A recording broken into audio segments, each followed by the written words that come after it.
ప్రియమైనటువంటి సహోదరి సహోదరులారా, ఇక అందరికీ మన ప్రభు అయిన యేసుక్రీస్తు యొక్క పరిశుద్ధ నామమున వందనాలు తెలియపరుస్తున్నాను. నేను నర్సరావుపేట ఖమ్మంపాలెం నుండి ఈ యొక్క దేవుని పరిచర్య చేస్తున్నాను. ముందుగా చిన్న ప్రార్థన చేసుకుందాం. ప్రార్థన. మా పరిశుద్ధుడా, పరలోకమందున్న మా తండ్రి నా దేవుడా, ఈ యొక్క శ్రేష్ఠ సమయమును మీరు నాకు అనుగ్రహించినందుకు నేను సంతోషిస్తున్నాను తండ్రి.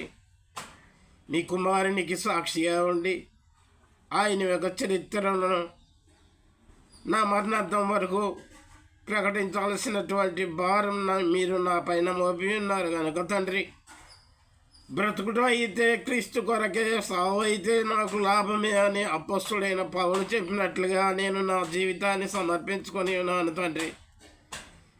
ఇప్పుడు మీ యొక్క సంఘస్థులతో మాట్లాడటానికి నేను సిద్ధపడి ఉన్నాను తండ్రి. మీరే నాకు కావాల్సినటువంటి ఆత్మీయ ఆలోచనలు, జ్ఞానాన్ని అనుగ్రహించండి తండ్రి. నేనేం మాట్లాడాలో నాకు తెలియదు, కానీ మాట్లాడేవారు మీరే తండ్రి. కనుకనే యొక్క సమయమున మీ యొక్క సంఘస్థులతో మాట్లాడండి తండ్రి. మాట్లాడేటువంటి మాటలను మీరు నాకు ఆత్మీయ ఆలోచన ద్వారా అందించండి తండ్రి. ఈ చిన్న ప్రార్థన మీ ప్రియ కుమారుడు ప్రభు అయిన యేసుక్రీస్తు యొక్క పరిశుద్ధ నామమును బట్టి ప్రార్థించి అడిగి వేడుకొంటున్నాను తండ్రి. ఆమేన్. ప్రియమైనటువంటి సహోదరి సహోదరులరా, దేవుని సంగమా, ఈ ఒక దినాన మనమున్నటువంటి అంశము ఈ భూమిని ఆకాశమును సృజించి పాలిస్తున్నటువంటి ఒక రాజు గురించి మనం ఇప్పుడు తెలుసుకుంటున్నాం. రాజులకు రాజు అంశము ఇది రాజులకు రాజు, ప్రభువులకు ప్రభువు అనేటువంటి అంశం ప్రకటన గ్రంథంలో రాసి ఉంటుందండి. మీరు చదువుకోండి. ప్రకటన గ్రంథంలో రాసి ఉంటుంది చివరిలో. అదేవిధంగా సృష్టి ఆది నుండి రాసి ఉంటుందండి, ఆది కాండము నుండి. కాబట్టి మనము చదివితే అర్థమవుతుంది, తెలుస్తుంది, లేదా వింటే మనకి అర్థమవుతుంది, తెలుస్తుంది. ఎందుకనంటే రాజులకు రాజు, ప్రభులకు ప్రభు అనబడినటువంటి ఆయన, ఈ భూమిని ఆకాశాన్ని సృష్టించినటువంటి ఆయన, పాలిస్తున్నటువంటి ఆయన, ఈ భూమిపై ఉన్న ప్రతి ఒక్క స్త్రీ పురుషుడు ఆయన యొక్క దేహమై ఉన్నారు.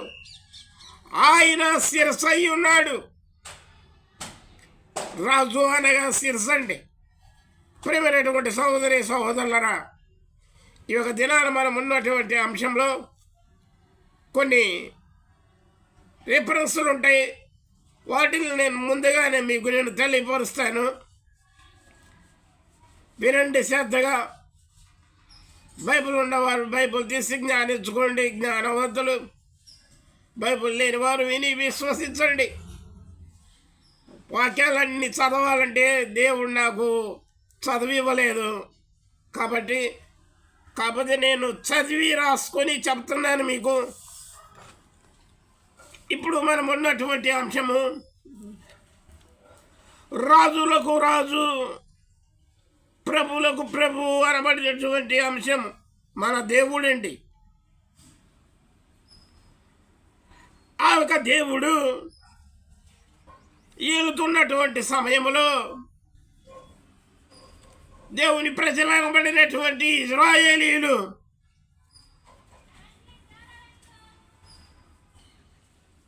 ఫిలిప్పీయులతో యుద్ధం చేస్తున్నప్పుడు,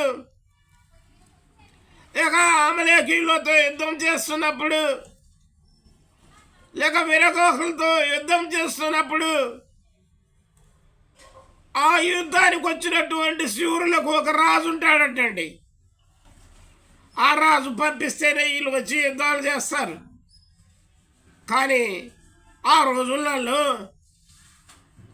ఇశ్రాయేలీయులు అనబడినటువంటి దేవుని ప్రజలకు మోషే ద్వారా ఐగుప్తు నుండి ఎర్ర సముద్రము దాటించిన తర్వాత ఈ యొక్క కానాను దేశానికి వచ్చినప్పుడు పాదం పెట్టినప్పుడు వారికి రాజు లేడండి. ఉన్న రాజు ఒక్కడే, ఆయనే పరలోకమందు ఉన్నటువంటి దేవుడు, మన తండ్రి అయిన దేవుడు. అయితే ఈ యొక్క అంశములలో కొన్ని రిఫరెన్స్లు చెప్తాను, మీరు చదువుకోండి. బీసీ అనగా క్రీస్తు పూర్వము ప్రవక్త సామువేలు, ప్రవక్త అండ్ దీర్ఘదర్శి అని కూడా అంటారండి. ఆ రోజులలో సామువేలు రాసిన మొదటి గ్రంథము,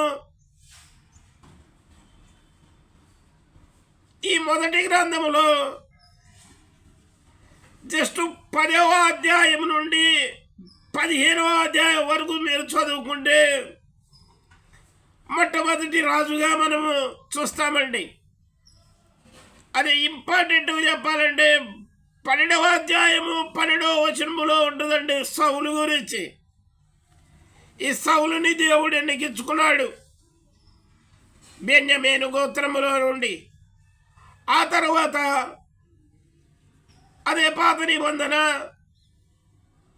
అదే సాముయేలు రాసినటువంటి మొదటి గ్రంథము 16వ అధ్యాయము 13వ వచనములో రెండవ రాజును ఎన్నికించుకున్నాడండి ఈ యొక్క సౌలుని తొలగించి. ఎందుకంటే ఈ యొక్క సౌలు దేవుని చిత్తానుసారంగా కొంతకాలం ఉండి దేవుని చిత్తానుసారాన్ని తొలగిపోవడం వల్ల అతన్ని తప్పించి దావీదుని ఎన్నికించుకున్నాడు. దేవునికి ఇష్టానుసారుడైనటువంటి ఆయన దావీదు. ఆ తర్వాత వీటి గురించి,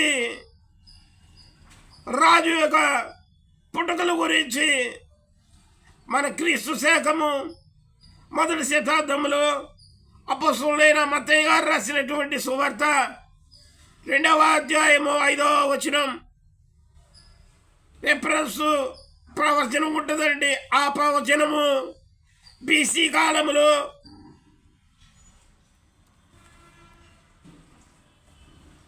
ప్రవక్త మికా రాసినటువంటి 5వ అధ్యాయము 25వ అధ్యాయము 2వ వచనములో ఉంటుందండి. ఈ 2 ప్రవచనాలన్నమాట. క్రీస్తుపురములో మికా రాసిస్తే క్రీస్తు శకములు మన ప్రభు అయిన యేసుక్రీస్తు. అయితే ఈ విధంగా ఉండగా ఈ యొక్క క్రీస్తు శకము ఈ యొక్క 2025వ సంవత్సరము ఈ యొక్క మొదటి మాసము ఈ యొక్క 20వ తారీఖు ఈ యొక్క శ్రేష్ఠ సమయమున దేవుడు మనతో మాట్లాడుతున్నాడు.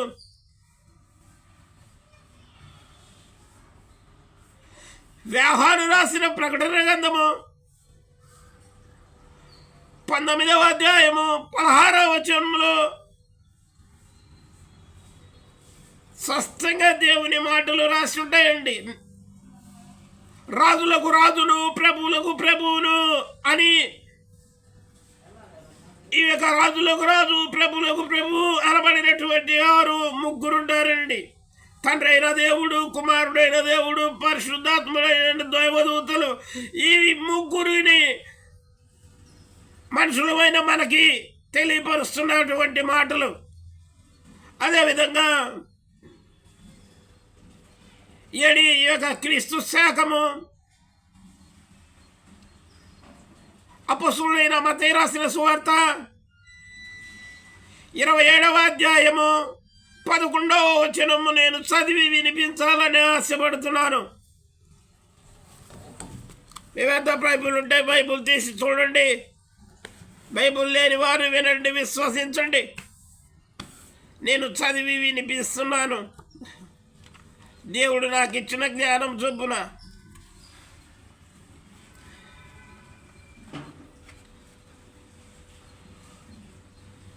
యేసు అధిపతి ఎదుట నిలిచెను. అధిపతి అనగా రాజు అండి. రాజు, ఆయన పేరు పిలాతు. ఈ యొక్క పిలాతు అయిన రాజు ఎదుట నిలిచినప్పుడు అప్పుడు అధిపతి ఒక రాజు అడుగుతున్నాడు మన ప్రభు అయిన యేసుక్రీస్తుని, యూదుల రాజు నీవేనా? ఈ యొక్క పిలాతు రాజు యూదుల రాజు నీవేనా అని క్వశ్చన్ వేశాడు మన ప్రభు అయిన యేసుక్రీస్తుని. అది ఆయనను అడగగా అంత బలహీనతలో ఉన్నటువంటి మన ప్రభు అయిన యేసుక్రీస్తు కూడా సమాధానం ఇస్తున్నాడండి. ఎన్నో దెబ్బలు కొట్టారు, ఎన్నో గాయాలైనవి ఆయనకి. అప్పుడు అంటున్నాడు, యేసు అతని చూసి నీవు అన్నట్లే అనేను, నీవు అన్నట్లే అనేను, అనగా నేను యూదుల రాజునే అనేను. ప్రైజ్ ది లార్డ్, హల్లెలూయా. ఇప్పుడు మనం ఉన్నటువంటి అంశంలో రాజులకు రాజును ప్రభువులకు ప్రభును అనేటువంటి సారాంశంలో స్పష్టంగా లేఖనం మనం ఇప్పుడు చదువుకున్నామండి. మత్తయి సువార్త మీరు ధ్యానించండి, చదువుకున్న వాళ్ళు లేదా చదువు లేని వారు వినండి, విశ్వసించండి. ఈ యొక్క పిలాతు రాజు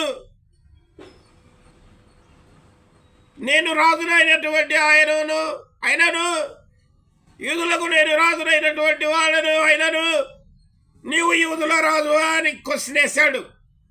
క్వశ్చన్కి సమాధానం ఇచ్చాడు మన ప్రభు అయిన యేసుక్రీస్తు. ఏమని ఇచ్చాడు? నీవన్నట్లే నేను రాజునే, సత్యమును గూర్చి సాక్ష్యమించుటకు నేను పుట్టాను. సత్య సంబంధి అయినటువంటి వాడు నా మాట వింటాడు, నా మాట వినినవాడు సత్యవంతుడు, పరలోక రాజ్యానికి చేరుతాడు. కాబట్టి ప్రియమైనటువంటి సహోదరి సహోదరులారా, ఇక రాజులకు రాజును ప్రభువులకు ప్రభువు అనబడినటువంటి యొక్క సారాంశాలలో ఇజ్రాయేలు జనులు ఆ ఒక దినాలలో సామువేలు ప్రవక్త దగ్గరికి వచ్చి ఆయన అడుగుతున్నటువంటి సందర్భాలండి. ఈ లోక మర్యాద చొప్పున మాకు నువ్వు ఒక రాజు కావాలయా మమ్మల్ని వెళ్ళడానికి అని ఆయన అడిగినప్పుడు ఆయన నుండి సమాధానం ఇచ్చాడు. సరే, నేను దేవునితో మొరపెట్టి యెహోవా వద్దకు వెళ్ళి యెహోవాను అడిగి మీకు సమాధానం ఇస్తారని చెప్పి 3 దినాల తర్వాత దేవుని పర్వతానికి వెళ్ళి ప్రార్థన చేస్తే దేవుడు అంటున్నాడు, సమూయేలు వారు నిన్ను కాదు విసర్జించింది, నన్నే. నేను వాళ్ళని వేలడం వాళ్ళకి ఇష్టం లేదంట.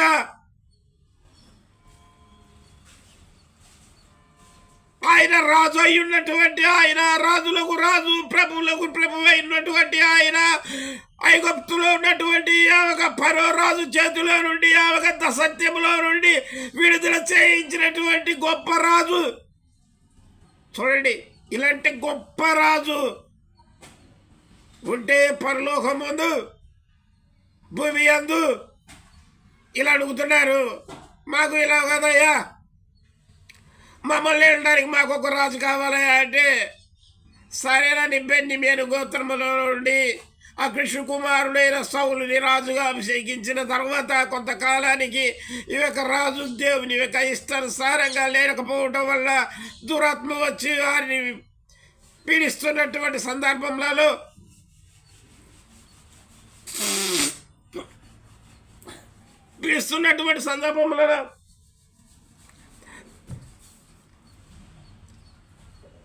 ఆయన యొక్క సైనాధిపతులు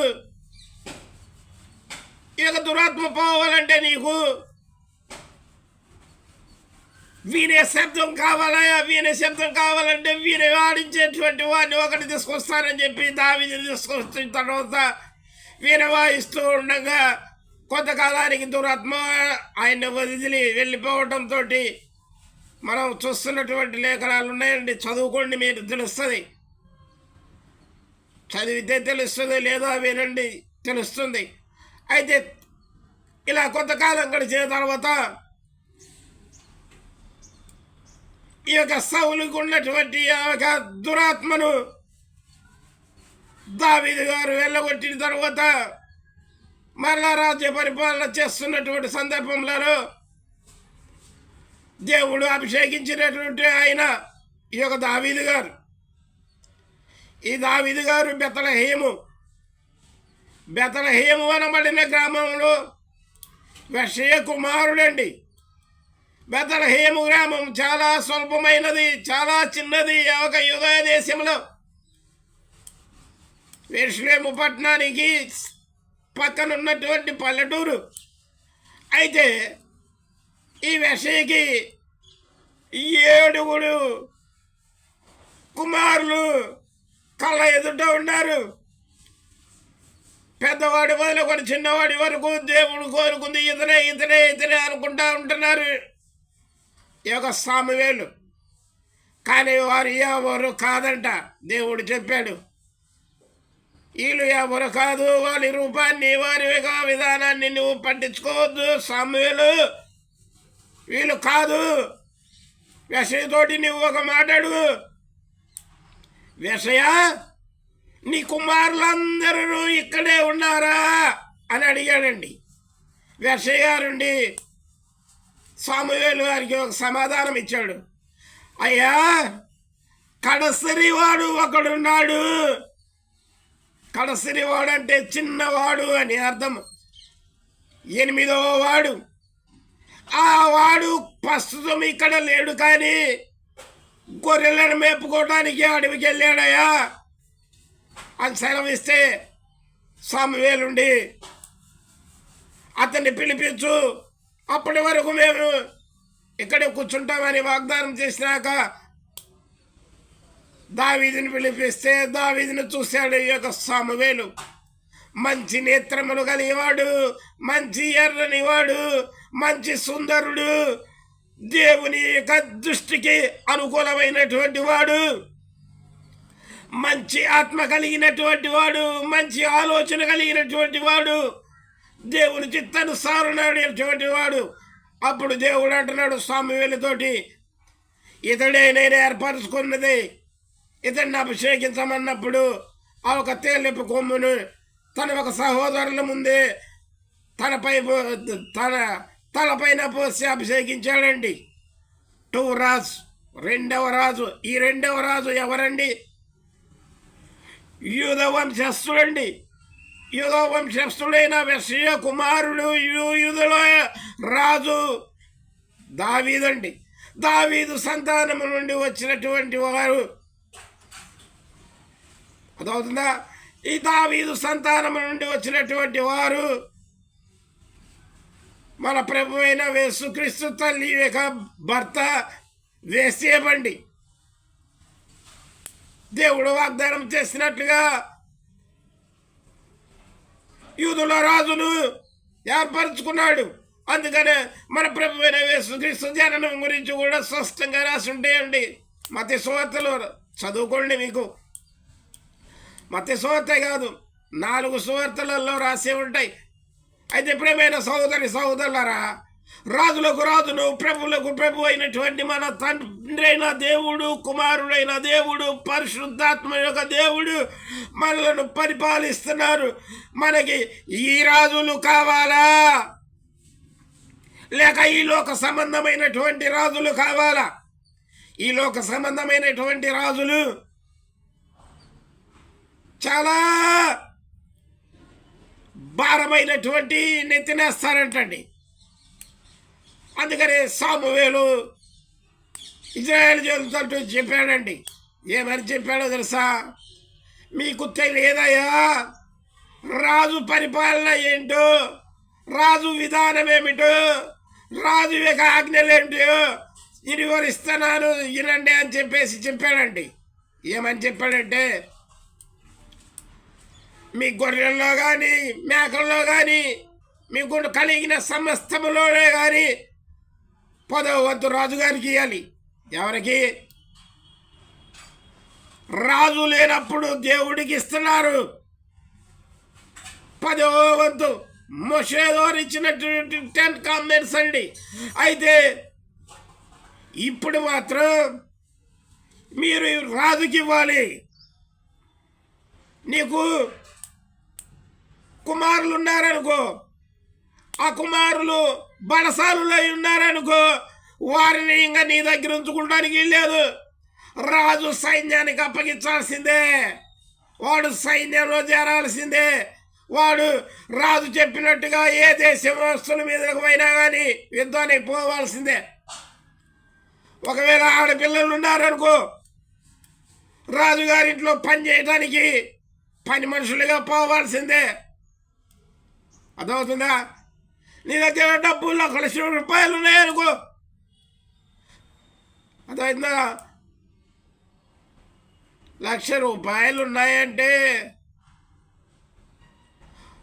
1,00,000 రూపాయలు రాజుగారికి ఇవ్వాల్సిందే. ఇది ఒక పాలన, రాజపాలన తర్వాత రాజ్యాంగం వచ్చింది. ఇప్పుడు ఈ రాజ్యాంగంలో మనం ఉన్నాము.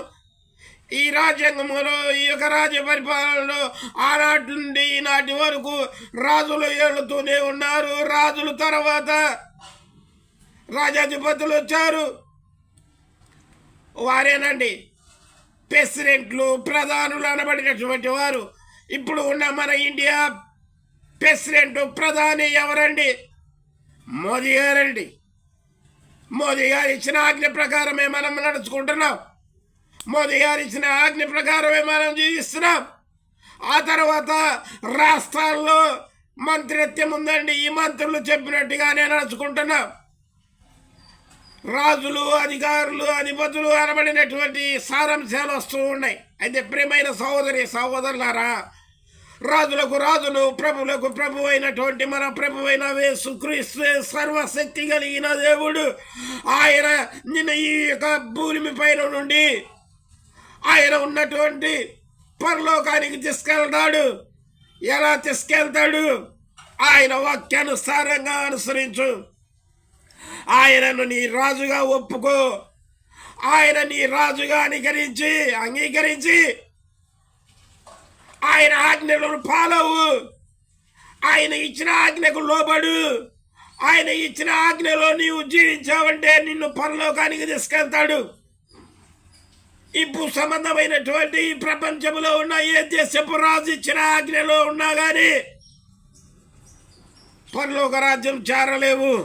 పరలోక రాజ్యం చేరాలంటే దేవుడు ఇచ్చినటువంటి ఆజ్ఞ. రాజులకు రాజులు, ప్రభువులకు ప్రభువు అయినటువంటి మన తండ్రి అయిన దేవుడు, కుమారుడైన దేవుడు, పరిశుద్ధాత్మ దేవుడు ఆయన చెప్పినటువంటి మాట అనుసరించి నడవాల. ఈ ప్రపంచంలో 110 దేశాలు ఉంటే 110 దేశాల్లో 10 దేశాలేమో అన్యత్యంలో ఉంటే 100 దేశాలు దైవత్యంలో ఉన్నాయి. ఈ దైవత్యంలో ఉన్నా కానీ రాజ్యాంగంగా రాజ్యాలు వెళ్తున్నారు. ఈ అన్యజనులతో పాటు వెళ్తూనే ఉంటున్నారు. కానీ ఈ భూమి పైన ఉన్న రాజ్యాంగ ప్రకారం మనం నడిచామంటే పరలోక రాజ్యం చేరం. మనము పరలోక రాజ్యం చేరాలంటే బైబుల్ అనుసారంగా మనం నడవాలి. ఈ బైబుల్ ఇచ్చినటువంటి రాజులకు రాజులు, ప్రభువులకు ప్రభువులు అయిన మన తండ్రి అయిన దేవుడు, కుమారుడైన దేవుడు, పరిశుద్ధాత్మడు అయిన దేవుడు వారిచ్చిన ఆజ్ఞ ప్రకారమే మనం నడిచామంటే పరలోక రాజ్యం చేరుతాం. వారు ఇచ్చిన ఆజ్ఞ మనకి భారమైనది కాదంట.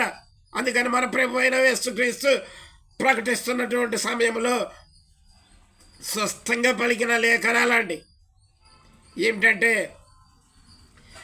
ఈ భూరాజులు, ఈ అధిపతులు మీరు మోయలేని కాడి మీ భుజాన వేస్తారు, మీరు భరించలేరు.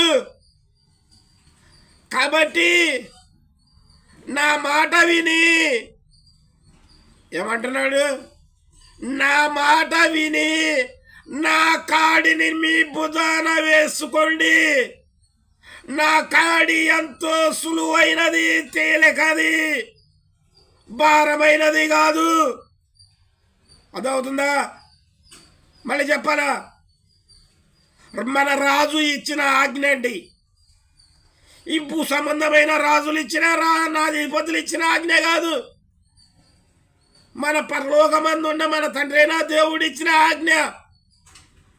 నా రాజ్యము, నా కాడి చాలా సులువైనది. నువ్వు ఏమి కష్టపడాల్సిన అవసరం లేదు. నీ యొక్క జీవితము, నీ యొక్క ఆత్మ, నీ యొక్క దేహము నాకు అప్పగించు, నేను చూసుకుంటాను. నీ భుజాన ఏ బరువు వేయను, ఏ భారము వేయను. నువ్వు మాత్రం నేను చెప్పింది చెయ్యి, నేను చెప్పింది చెయ్యి అని ఈ ప్రపంచానికి తెలియపరిచాడు. వాక్యానుసార జీవితం ఒక్కటే. ఈ ఒక్కటి చాలు మనకి. ఏ జీవితం? వాక్యానుసార జీవితం అనగా దేవుని మాటకు లోబడి దేవుడు చెప్పినట్లుగా ఆయన యొక్క సులువైనటువంటి కాడిని మనము మన భుజానేసుకోవాలా. ఆ భుజానేసుకున్నటువంటి కాడే మనల్ని పరలోకం చేరుస్తుంది. ప్రేమైన సహోదరి సహోదరులారా, కాబట్టి మన యొక్క జీవితాలు వాక్యానుసారంగా జరుపుకోవాలి. మనకు ఒక రాజు ఉన్నాడు, మనకు ఒక ప్రభు ఉన్నాడు. ఆయన చెప్పిన మాటలను మనం అనుసరించి, ఆయన మాటలను మన చెవులలో నాటుకొని, మన హృదయమును మెత్తని పలకలో రాసుకొని వాక్యానుసార జీవితం జీవించాలి. ఆయన ఎలాంటి రాజుగా వచ్చాడో తెలుసండి. జ్ఞానులంట యేసు ప్రభు జన్మల గురించి దైవదూత చెబితే తూర్పు దేశపు జ్ఞానులు ఒంటెల మీద ఆయనకి కానుకలు ఇయటానికి వచ్చినప్పుడు ఇవక ఏ రోజు వద్దకు చూడండి, రాజు ఎద్దుకు వచ్చి, యూదులో రాజుగా పుట్టిన వాడు ఎక్కడున్నాడయా?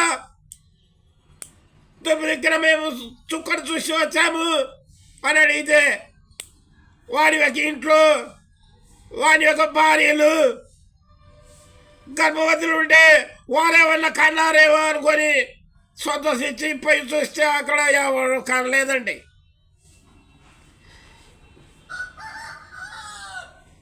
కన్నది మాత్రం మన మరియమ్మ తల్లి. మరియమ్మ తల్లి జన్మనిచ్చింది యూదుల రాజుకి. కాబట్టి ప్రేమైన సహోదరి సహోదరులరా, వారు దేవదూత చెప్పినట్లుగా ఆయనకు సామరాన్ని మూలమును కానుకలనుగా సమర్పించి, బంగారాన్ని సమర్పించి దేవదూత చెప్పినట్టుగా వేరొక మార్గాన వెళ్ళారండి. దాని సబ్జెక్ట్ చెప్పాలంటే చాలా ఉంది, తర్వాత వస్తుందండి. కానీ ప్రేమైన సహోదరి సహోదరులరా, ఈ యొక్క యూదుల రాజు యొక్క మన అంశము చాలా గొప్పది. ఈ యొక్క గొప్ప అంశములో మనము ఉన్నాము. మనము యూదుల రాజుని ఫాలో అవ్వాలి. యూదుల రాజు వాక్యానుసార జీవితం జీవించాలని తెలియపరుస్తున్నాను. కాబట్టి ప్రేమైన సహోదరి సహోదరులరా, మన ప్రభువే సర్వ సృష్టికి రాజు, మన ప్రభువే సృష్టికర్త. ఆయన వాక్యానుసారంగా మనం జీవించాలని కోరుచున్నాను. చివరిగా చిన్న ప్రార్థన చేసుకుందాం. ప్రార్థన. మహాపరిశుద్ధుడు, పరలోకమందున్న మా తండ్రి, నా దేవుడా, మీరు నాకు అనుగ్రహించినటువంటి యొక్క శ్రేష్ఠ సమయమున తండ్రి, చదువులేని పాముడైన నన్ను మీ కుమారునికి సాక్షిగా వాడుకుంటున్నారు తండ్రి. నా మరణంతం వరకు మీ కుమారునికి సాక్షిగా ఉండి తండ్రి, మీరు నాకు ఇచ్చిన ఆత్మీయ ఆలోచనల చొప్పున నేను మీ యొక్క సంఘస్థులతో మాట్లాడే గొప్ప భాగ్యాన్ని మీరు నాకు అనుగ్రహించినందుకు మీకు ప్రియ కుమారుడు అయిన యేసుక్రీస్తు యొక్క పరిశుద్ధ నామమును బట్టి కృతజ్ఞతాస్తుతులు చెల్లించుకొనుచున్నాను తండ్రి. తండ్రి చాలా దీన స్థితిలో పుట్టినటువంటి రాజు తండ్రి ఈ భూమి పైన మీ కుమారుడు. మీరు ఇచ్చిన జ్ఞానం చొప్పున మాట్లాడి ఉన్నాను తండ్రి. నేను మాట్లాడిన మాటలలో తప్పు ఒప్పులేమలుంటే నన్ను క్షమించండి. అదేవిధంగా సంఘర్షులు నన్ను క్షమిస్తారు. మీ చిత్తమే నా జీవితంలో నెరవేర్చమండి తండ్రి. మరలా మీతో ఇక మాటలు మీ సంఘర్షులుగా అనుగ్రహించడానికి నాకు కావలసినటువంటి జ్ఞానాన్ని, సమయాన్ని మీరే సిద్ధపరచమని ఈ చిన్న ప్రార్థన మీ ప్రియ కుమారుడు ప్రభు అయిన యేసుక్రీస్తు యొక్క పరిశుద్ధ నామమును బట్టి ప్రార్థించి అడిగి వేడుకొనుచున్నాను తండ్రి. ఆమేన్. God bless you.